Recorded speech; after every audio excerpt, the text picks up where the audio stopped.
Hello guys, last episode में हम लोगों ने देखा था कि इंटरवल पॉपस्टार से पूछती है कि उसका अगर पहला पैर वापस आना चाहे तो वह क्या करेगा। जिसपे पॉपस्टार थोड़ी देर तक लिसा की जब दिखने लगता है और वह काफी सोच के जवाब देता है कि वह इतने आगे का नहीं सोचता है और साथ में जो चीज हो ही नहीं सकती है इसके बारे में क्यों सोचे। दूसरी तरफ जब निक्की बाहर चली जाती है तब डैनियल दौड़ते हुए उसके पास जाता है और उससे पूछता है कि वो यहाँ से क्यों भाग रही है।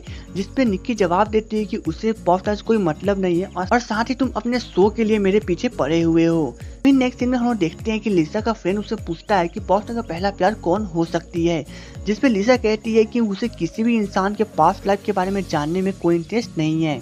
तभी डैनियल पॉपस्टार के पास जाता है और वह उसे कहता है कि तुम्हारे और लिसा के बीच में क्या चल रहा है। जिसपे पॉपस्टार कहता है कि कुछ भी नहीं।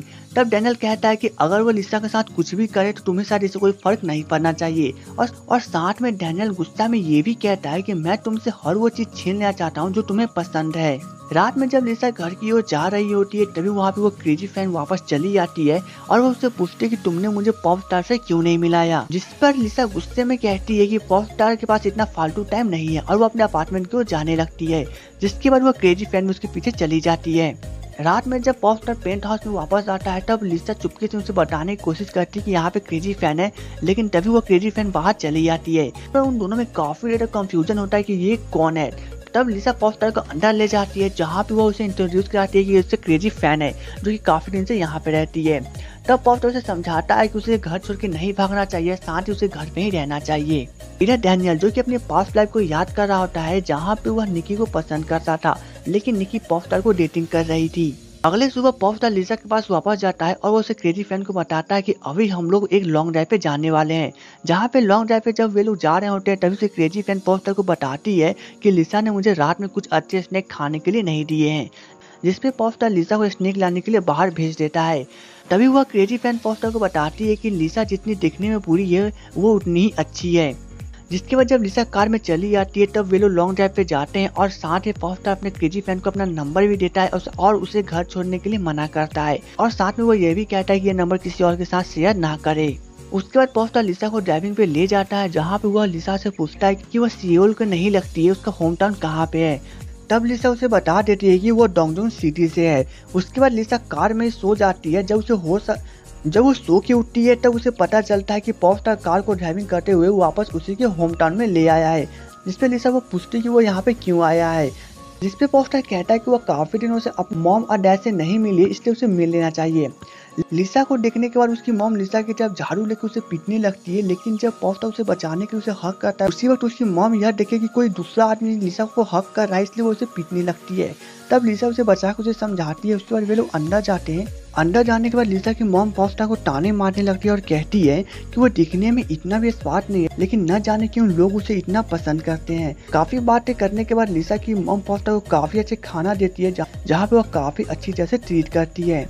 बाद में लिसा पॉपस्टार को अपने डैड से मिलाने के लिए उसके दुकान पे जब जाने लगते हैं तब पॉपस्टार लिसा के कंधों पे अपने हाथ रख देता है। जिसके बाद जब वे लोग वहाँ पे पहुँचते हैं तब लिसा के डैड पॉपस्टार को देखने के बाद उसके तरफ झाड़ू लेके बढ़ने लगते हैं।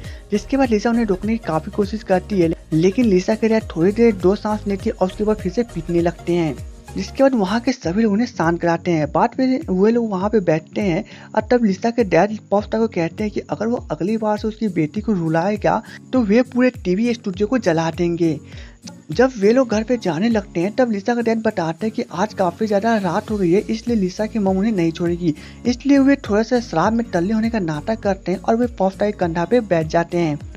जिसके बाद पॉपस्टार बेचारा उनके वजन को सहते हुए किसी प्रकार से घर पे पहुंचता है। घर पे जाने के बाद लिसा अपना बदला लेने के लिए पॉपस्टार को बाथरूम में सोने के लिए कहती है, क्योंकि वो पेंट हाउस में भी बाथरूम में सोती है।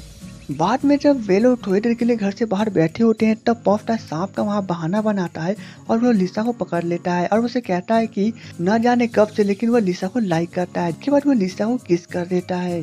अब अगले सुबह जब लिसा सो के उठती है तब वो देखती है कि पॉपस्टार बाहर झाड़ू लगा रहा है। जिसपे पॉपस्टार कहता है कि यहाँ कोई फर्क नहीं पड़ता कि मैं कितना बड़ा सुपरस्टार हूँ, लेकिन ये लोग मुझसे काम ही करवाते हैं। और साथ ही वो कहता है कि लिसा की मॉम तो खुद लिसा को काफी देर सोने देती, लेकिन मुझे काफी जल्दी उठा दी और मुझे ये कहकर झाड़ू थमा दी कि अगर मैं झाड़ू नहीं लगाऊंगा तो वे मुझे घर के अंदर नहीं आने देंगे। बाद में जब वे सब जाने लगते हैं तब लिसा के डैड पॉपस्टार को काफी सारे सामान देते हैं और वो कहते हैं कि अगर वो लिसा को फिर से रुलाएगा तो वो पूरा टीवी स्टूडियो को जला देंगे। उसके बाद जब पॉप स्टार लिसा घर की ओर जाने लगते हैं तब अचानक से फ्यूल खत्म हो जाता है, जिसके बाद पॉप स्टार बटन दबाने के बहाना से लिसा को किस करने लगता है। इधर निक की जो चुपके से पॉप स्टार की जो रिकॉर्डिंग सॉन्ग होती है उसे अपने पेन ड्राइव में कॉपी कर लेती है। उसके बाद पॉप स्टार का मैनेजर वहाँ पे आता है और वह पॉप स्टार को अपने साथ कार में लेके घर पे जाता है, जहाँ पे वह देखता है कि पॉप स्टार लिसा को काफी अच्छी तरह से ट्रीट कर रहा है। अब रात में वे लोग मोबाइल पे मैसेज करके एक दूसरे को काफी टांग खींचते हैं और टूटू में करने लगते हैं। लेकिन तभी पॉप स्टार को निकी का मैसेज चला आता है, इसलिए पॉप स्टार परेशान हो जाता है।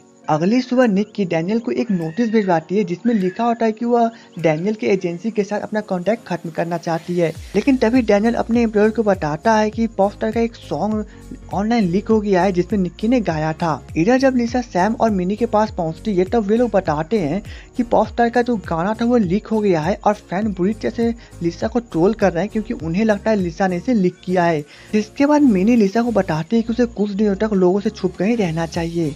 इधर जब डैनियल निकी के पास पहुंचता है तब निकी उसे बताती है कि उस गाना को उसी ने लीक किया है और इसका पूरा के पूरा इंजाम लिसा के ऊपर जाएगा, जिससे लिसा की इमेज में काफी खराबी आएगी। और साथ में निकी ये भी डैनियल को बताती है कि वह डैनियल के शक करने की आदत से काफी परेशान है और डैनियल तो सिर्फ उसे यूज कर रहा था ताकि पॉप स्टार उसकी एजेंसी में काम करता रहे। यह सुनने के बाद डैनियल गुस्सा चलाता है और निकी को एक थप्पड़ खींच देता है, जिसके बाद लिसा रोने लगती है। डैनियल सोचने लगता है कि वो लिसा को इतना चाहता है फिर भी उसकी लाइफ में इतना कंफ्यूजन क्यों है। इधर जब पॉप स्टार को पता चलता है कि फैंस लिसा को काफी ट्रोल कर रहे हैं, इसलिए पॉप स्टार अपना बाइक उठा के डायरेक्ट लिसा के पास पहुंचता है, जहाँ पे वो लिसा को उसके फ्रेंड के घर पर से अपने साथ ले जाता है। दूसरी तरफ निक्की जो कि कार में है और वह डैनियल के कारण काफी ज्यादा डिप्रेशन में और रो रही है, इसलिए वह नींद की गोली कुछ ज्यादा ही खा लेती है, जिसके बाद वो वहीं पे बेहोश हो जाती है। तभी वहाँ पे थोड़ी देर में पुलिस चली आती है। इधर पॉप स्टार जो कि लिसा को एक बीच पे लेके आता है और वो वहाँ पे काफी भरी भरी बातें करता है, जिसके बाद वो थोड़ी देर के बाद लिसा को किस कर देता है और तभी उसे कॉल आता है, जहाँ पे उसे पता चलता है कि निकी हॉस्पिटल में है और ये ड्रामा वहीं पे खत्म हो जाता है।